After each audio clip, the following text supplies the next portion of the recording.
Je pense que avoir beaucoup de sacs, avoir beaucoup de chaussures, avoir beaucoup d'habits, ça sert à quoi exactement? Ça sert à quoi? Il y a des gens, ils ont beaucoup de choses, beaucoup de sacs, beaucoup d'habits, beaucoup de ceci. Mais si tu veux dire que si tu leur demandes de donner 5 euros à quelqu'un qui a faim, ils ne vont pas donner.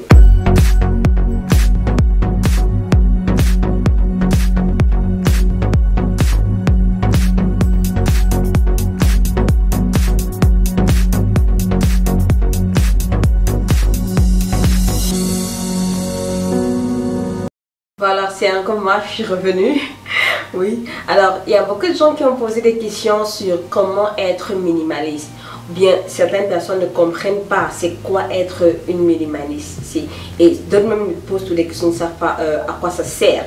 Donc je vais un peu vous éclairer et vous conduire et vous faire comprendre si c'est quelque chose qui vous intéresse, si c'est quelque chose que vous voulez faire. Donc voilà un peu. Alors c'est quoi être minimaliste? Minimaliste, c'est tout ce qui est matériel. C'est juste le matériel. C'est-à-dire que tu as le minimum de choses possibles. Ça peut être les fournitures de ta maison, ça peut être les vêtements, ça peut être les chaussures, ça peut être le maquillage, ça peut être, bref, tout ce qui est matériel. Donc tu deviens minimaliste. Au lieu d'avoir 10 sacs, tu as peut-être 2 sacs que tu portes. Au lieu d'avoir 100 paires de chaussures, tu as seulement 5 paires de chaussures. Et donc voilà un peu. Et minimaliste, c'est vraiment avoir le nécessaire. C'est vraiment avoir les choses que tu utilises. Pas les choses qui ne te servent à rien. C'est seulement là assis, tu portes une fois toutes les années. Non. Minimaliste, c'est avoir des choses que tu utilises chaque jour ou bien presque chaque jour. Donc si tu as 10 paires de jeans, rassure-toi que ces 10 paires de jeans là tu les portes. Si tu ne les portes pas et que tu portes seulement une fois tous les ans, ça veut dire que ces 10 paires de jeans là tu dois t'en débarrasser. Donc c'est un peu ça. Alors moi ce que je peux vous conseiller par rapport à où commencer, c'est vraiment regarde dans ta maison. Regarde dans ta maison.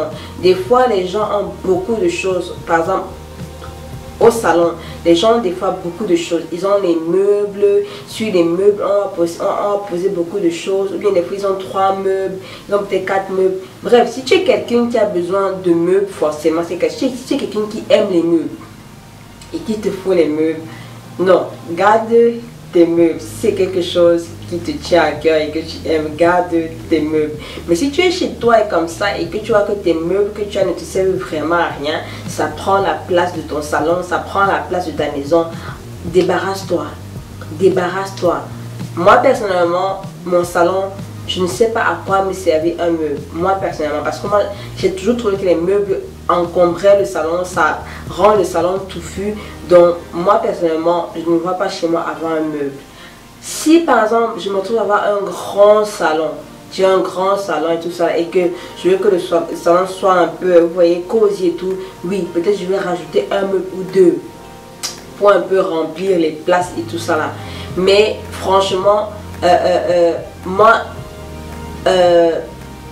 il faut avoir ce dont tu as besoin. Si j'ai un meuble chez moi, c'est que ce meuble là me sert à quelque chose de bien précis. Et commence vraiment par là où ça t'embête le plus.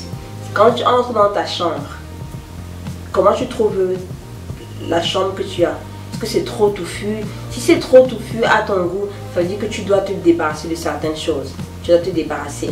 Et comment savoir que tu dois te débarrasser de certaines choses? Parce que beaucoup de personnes disent que je ne sais pas par où commencer. J'ai trop de choses, je ne sais pas quoi acheter. En fait, j'ai ma petite soeur. Elle a voulu se débarrasser de ses choses parce qu'elle trouvait que c'était trop beaucoup, ça encombrait sa chambre. Donc, elle n'a pas pu se décider quoi garder ou bien quoi jeter. Elle a une fois pris tout, elle a jeté. Alors, ne faites pas ça, ça dépend de certains.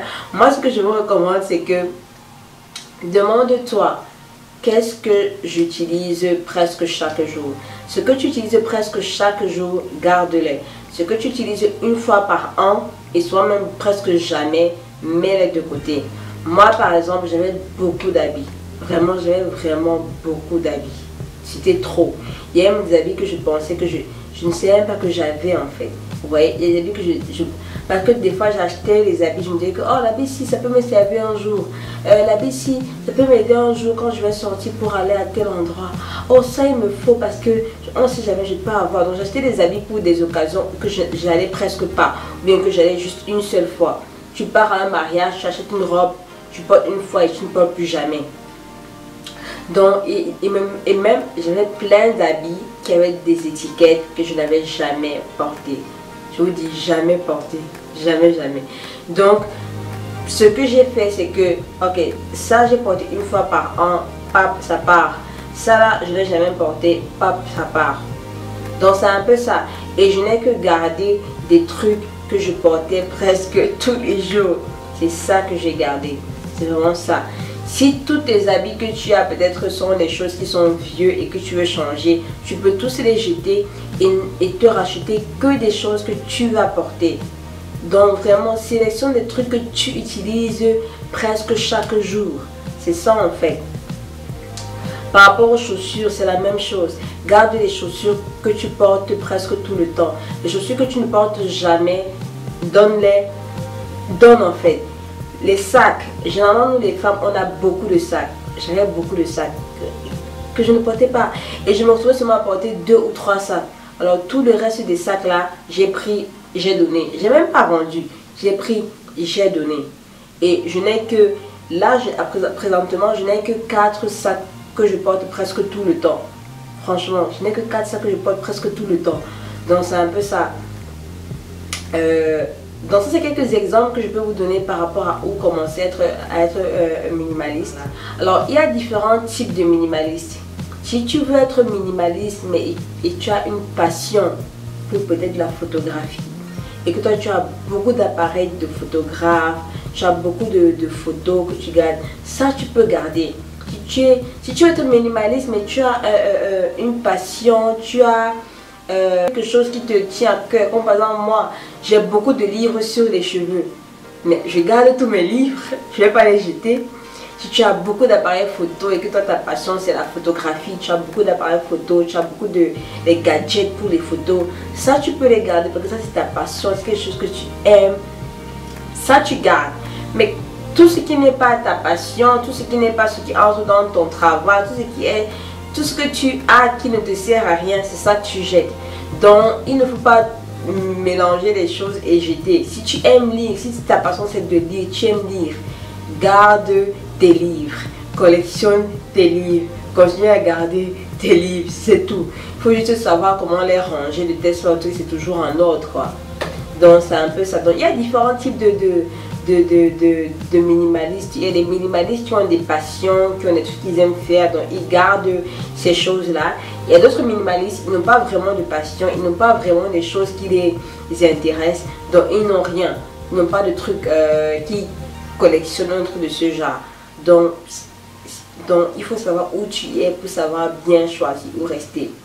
Donc je suis revenue avec mon fils. Comme vous pouvez le voir, il dormait, donc je suis revenue avec lui et on va finir cette vidéo aussi. Donc je vais vous dire qu'en fait, être minimaliste, ça a beaucoup d'avantages. Ça va vous aider à économiser beaucoup d'argent. Ça va vous aider, pardon, à avoir une maison toujours bien rangée, avoir un espace grand. Ça va vous aider. En fait, ça a beaucoup de bénéfices en fait. Ça a vraiment beaucoup de bénéfices. Mais le grand bénéfice, c'est que ça va vous aider à économiser beaucoup d'argent. Vraiment beaucoup d'argent. Vous allez vous retrouver à acheter vos choses quand vous voulez voir. Par exemple, quand vous voudriez faire un voyage, vous allez voir que vous avez l'argent pour faire votre voyage, quoi. Donc, c'est un peu ça. Nous, minimalistes, nous a aidé à faire beaucoup de choses. La plupart du temps, quand on voyage, tout ça là, on voyage avec l'argent qui est déjà là. Donc je pense que on va faire une vidéo concernant nos finances parce que nous, la voiture, notre première voiture qu'on a achetée quand on était en euros, on l'a achetée cash. Nos 2 voitures ici là, quand nous sommes venus ici, on a acheté nos voitures cash. Tout ce qu'on achète c'est cash. Nos voyages, on paie nos voyages en espèces, on ne prend pas de credit card. Vraiment, tout ce qu'on fait, on le fait cash. On n'a pas de crédit et tout ça là.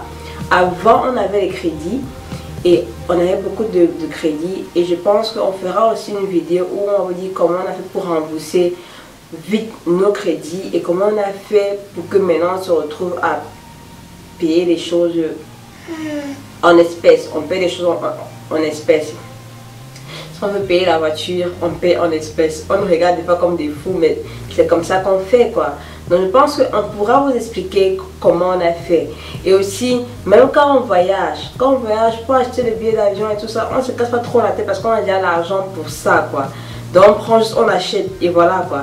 Donc je pense que si vous voulez vraiment savoir, si vous voulez qu'on vous aide aussi bien, qu'on vous dit comment nous on fait pour économiser l'argent, comment nous on fait pour payer les choses cash, on peut faire une vidéo pour ça, pour vous éclairer et tout ça.